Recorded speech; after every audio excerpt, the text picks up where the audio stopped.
It is the worst week of a Roman summer, the kind of heat that softens the tar between the paving stones, and a 19-year-old emperor is standing in his own garden inside a column of freezing air. There is no river beside him. There is no machine in the entire empire that can actively refrigerate a room, let alone an acre of open ground. And yet, the boy is standing at the foot of a mountain of snow, a real one, an alpine peak taken apart load by load in the high country and rebuilt on his private lawn in the middle of the city. He had it carried in by the wagon load for a single afternoon's relief. Ancient biographers called it a montem nivium, a mountain of snow, and they recorded it the way you'd record a crime, because the cost of dragging winter down a mountain and reassembling it in the summer heat was almost beyond accounting.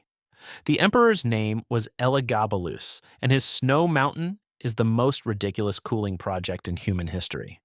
Here is the part worth sitting with before we go any further.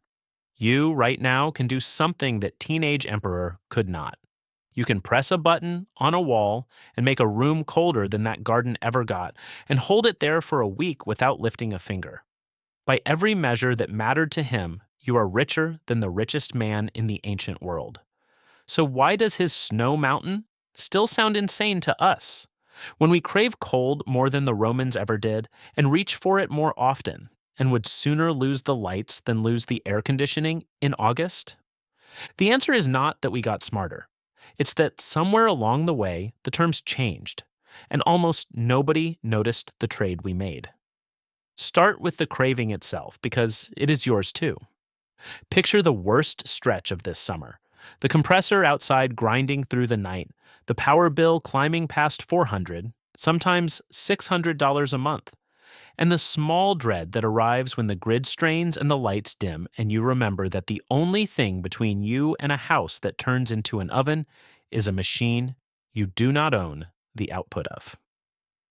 That dread is ancient. The Romans felt the exact same heat. Rome in August pushes into the high 80s and beyond, much as it does today. And they wanted out of it just as badly. The difference is what they reached for. They reached for snow, not as a metaphor, as a physical, hoarded, fought-over commodity. Through the winter, men climbed into the mountains, gathered and packed the snow, and buried it in deep pits lined with straw and branches sealed against the spring. Done right, that frozen winter survived underground all the way into July. And when it came back up into the heat, it was worth a fortune, because cold in the ancient world was something you had to physically own a piece of. There was no renting it. You bought a block of last winter, and when it melted, your summer was over. That single fact, indeed, that cold was a thing harvested and stored and finite, is the engine behind everything the Romans did next. And everything they did next was unhinged. Take the Emperor Nero, who decided ordinary chilled water wasn't refined enough for him. He had water boiled first, then sealed in a jar and chilled in snow. He had no idea why it tasted cleaner, that the boil was killing what we'd now call bacteria. But the result was a clear ice-cold drink so distinctive it got his name attached to it. They called it decocta, a branded luxury beverage, the emperor's own label, 2,000 years before bottled water. Suetonius tells us that in his final hours, hunted and about to die, Nero is supposed to have reached for one of these chilled jars and remarked, almost wistfully, on the famous water that carried his name. Of all the things to think about while the soldiers close in, he thought about his cold drink. That obsession ran straight down through Roman society, and it had its own dedicated hardware. To chill and serve a fine wine, the wealthy used a column nivarium, a strainer of silver or bronze packed with snow, that the wine was poured through so it came out cold and filtered in the same motion. If you couldn't afford the metal version, you used a saccus nivarius, a coarse cloth sack with a lump of snow inside it, laid over the cup, and you poured your wine through that instead. Read that again. The cold was so central to Roman drinking that it was class-coded right down to the strainer.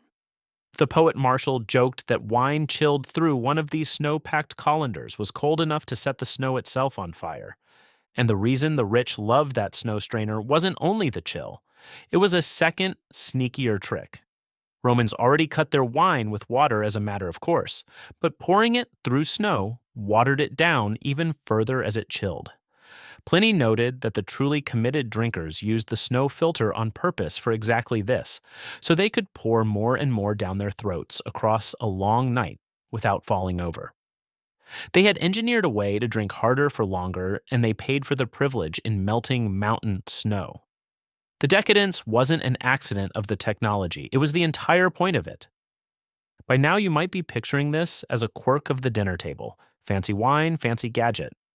It went much further than the cup. The same snow that chilled the wine was packed under the food. Pliny the Elder, watching his countrymen bury fresh oysters in snow to serve them ice cold, wrote one of the great disgusted lines in Roman literature: that luxury had taken to marrying the tops of the mountains to the bottom of the sea.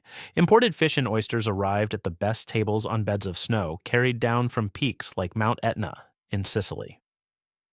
Think about the logistics buried in that sentence: live seafood from the coast, snow from a volcano's summit, both racing the heat to meet on one plate before either spoiled.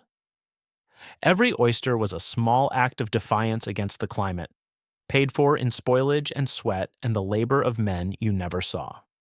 The obsession even reshaped what they drank from. The wealthiest Romans had craftsmen hollow drinking vessels out of solid rock crystal, quartz, specifically because crystal stayed cold against the lips and was prized for cold drinks the way nothing else was. Pliny raged about this too, scorning men who would gouge cups out of stone that looked like frozen ice just so they could feel that chill in their hands. The cold luxury fixation had climbed all the way up from the snow in the pit to the gemstone in your fist. So the Roman elite had built a complete world around imported winter, and the most modern sounding part of that world is the backlash it triggered, because not everyone thought this was progress. There was, in the first century, a full-blown wellness panic about cold drinks. The philosopher Seneca looked at the fashion for dropping snow into every cup and called it, flatly, a sickness. A kind of malignant fever of the appetite, a craving that could never be satisfied because nothing was ever cold enough for these people. He was making, 2,000 years early, the exact argument your relative makes when they warn you that ice-cold water is bad for your stomach. The question of whether all this manufactured cold is secretly hurting us is not a modern anxiety. It is one of the oldest arguments in the book, and the Romans were already having it at the dinner table while the snow melted in their wine. And the social pressure around cold got vicious.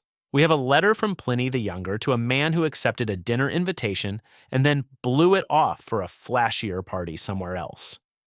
Pliny writes back to needle him, and he doesn't list the conversation the man missed or the company. He lists the spread. He itemizes the luxuries laid out and wasted, and the snow is right there on the list, called out by name. It is the ancient aristocratic version of texting someone, "Do you have any idea how much that ice cost?" You did not stand up a Roman host who had laid in snow for you. That snow had a price, and you had just thrown it on the floor. If you want the single image that captures how far the spectacle went, walk into one of Nero's banquets. His grandest dining hall was circular, and it turned, the whole room revolving slowly, continuously, day and night, in imitation of the heavens wheeling overhead. As the guests reclined and the room rotated, the ceiling opened, and from hidden pipes above came two things falling on the diners: perfume, misted down through the air, and flowers dropped by the thousand. One lurid account, told of both Nero and of Elagabalus, claims that on at least one occasion, so many petals were released that a guest underneath was smothered and died beneath them. Whether or not that last part is true, it tells you the register these men were operating in. They were not cooling a room. They were staging the weather indoors: perfume for air, petals for snow, a sky that turned on command.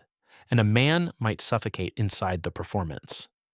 And the cold itself became part of that performance, not just the drink in your hand. The Roman bath complexes ended in a frigidarium, a cold water plunge pool fed straight off the aqueducts, already shockingly cold without a flake of ice in it. But the emperors went further. The same men who drank decocta were said to bathe in water cooled with mountain snow at the height of summer, lowering their whole bodies into a winter they had purchased and hauled across the country. That is the thesis of the entire Roman cold obsession in one image: a man importing winter, not to drink it, but to lie down in it. So we have the full machine now, a civilization that turned cold into the ultimate flex, and into wine and water and oysters and crystal and bathwater and revolving perfumed skies, all of it running on one finite, perishable thing pulled out of the mountains by hand, and all of it eventually gone. Which is where the real question finally sharpens. Not how did they do it? You've watched them do it in increasingly absurd ways for the last 10 minutes. The question is the one in the title, and it has a darker answer than "the empire fell." Because the empire fell, and the snow trade didn't die with it. Here is the fact almost nobody includes: the practice the Romans built: harvesting winter snow, burying it in straw-lined pits, and selling it through the summer, survived the fall of Rome by more than 1,000 years. It kept running in Italy and elsewhere, in broadly the same form, all the way into the 19th century. For close to 2,000 years, from the emperors to your great-great-grandparents' generation, cold was harvested from the mountains and stored in pits and sold as a thing you owned a piece of. 2 millennia. And then it ended. Not slowly, not from a war or a drought, but inside the span of a single human lifetime. What killed it was a machine, and the machine didn't just replace the snow, it rewrote the deal. The mechanical refrigerator, and behind it the electric compressor, did something the snow pit could never do. They made cold on demand, out of nothing but power, with no mountain and no winter and no waiting. That sounds like pure liberation, and in part it was, but look closely at the model it installed, because that model is the answer to everything. The snow pit was a thing you owned. You spent a hard winter's labor filling it, and a season's care keeping it sealed, and then the cold inside was yours to draw on until it ran out. No meter, no monthly reckoning. The compressor flipped that on its head. You no longer store cold. You rent it by the minute, by the kilowatt, metered out by a company for exactly as long as you keep paying. That is the trade nobody announced. We didn't just upgrade from snow to Freon. We changed what it costs to be cold. You can buy the machine outright, own every bolt of it, and still pay for the cold it makes every day you want to feel it. The Roman paid dearly for his pit and was then left alone. You are never left alone. The bill has no final installment, and the winter it buys evaporates the instant you stop feeding it electricity. An entire industry, the utilities, the appliance makers, the power producers, sits on the receiving end of that arrangement, and it has no reason in the world to remind you that cold used to be something a person could simply have. Nobody sat in a room and outlawed the snow pit. There was no ban, no decree, no villain. Mechanical cold simply won, and it won fairly. It was instant, it was reliable, it worked in a Phoenix July as easily as a Roman one, and it asked for no mountain, no winter, and no waiting. What vanished along with the pit wasn't the knowledge of how to hold cold. It was the idea that cold could ever be finished, bought, stored, and owned outright, instead of paid for again every single month it runs. And so the snow mountain in that emperor's garden finally comes back around. And it does not mean what you thought it meant 10 minutes ago. We laugh at Elagabalus because hauling an alpine peak onto your lawn looks like the maddest waste imaginable. But the boy did it once. He paid his outrageous price a single time for a single afternoon, and then it was over. You are paying a smaller version of that same bill right now this month, and you will pay it again next month, and the month after, for the rest of your life. And you will never once stand at the foot of a mountain of snow that you actually own. Pliny the Elder, watching his countrymen drag winter down out of the heights to chill their drinks, called it the penalty of the mountains. The idea that taking what was the high country's curse and turning it into a passing pleasure for the throat came with a price that had to be paid. He thought the Romans were the decadent ones, flouting nature to feel cold for an evening. He never imagined a civilization that would make that penalty permanent, that would wire it into every wall, charge every household for it, and call the bill that never ends progress. The Romans bought winter and owned it until it melted. We were sold a winter we can never stop paying for. And the only people who remember that there was ever a difference are the ones who buried their cold in the ground and walked away and didn't owe anyone a thing.